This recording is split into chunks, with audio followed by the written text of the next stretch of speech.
नमस्ते दीदी भैया, देखिए हमारे यूट्यूब चैनल पर जा रहा है सावन का कजरी गीत। उतारल सढ़ावा चढ़ल सावनवा, उतारल सढ़ावा चढ़ल सावनवा, पिया परदेसवा गइल ना, पिया परदेसवा गइल ना।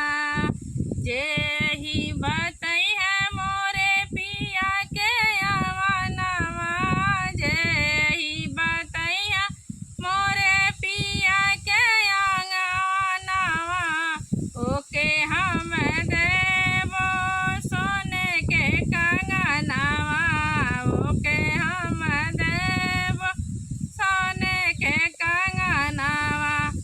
एतना बचनिया बहिन कहई न पवनी, एतना बचन बहिन कहई न पवनी, आवतन दौड़ल पिया जी के गौड़वा, पीछावा से ललकी डोलिया ना, पीछावा से ललकी डोलिया ना।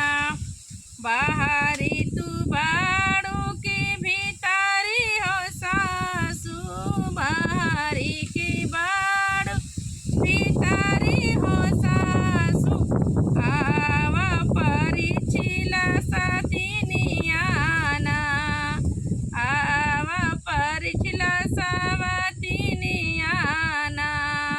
नीचवा में मूसर धरबो ऊपर से लोढ़वा, नीचवा में मूसर धरबो ऊपर से लोढ़वा, हम ही परिछबो सवतिनिया ना, हम ही परिछबो पतोहिया ना।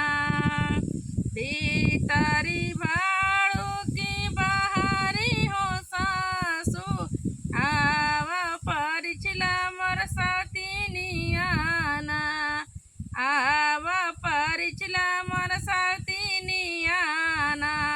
नीचवा में पूड़ी धरबो ऊपर से खीरिया, बीचवा में धरबो जहरिया ना, बीचवा में धरबो जहरिया ना।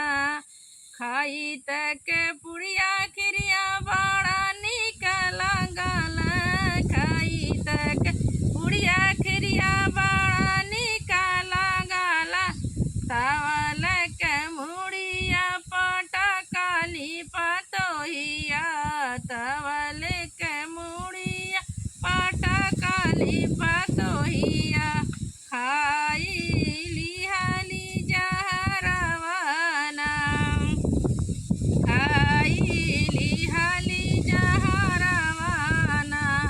जब हम जनती मैया मोर धनी खाई है जहरवा, कबो नहीं करती बियाहवा ना, कबो नहीं करती बियाहवा ना।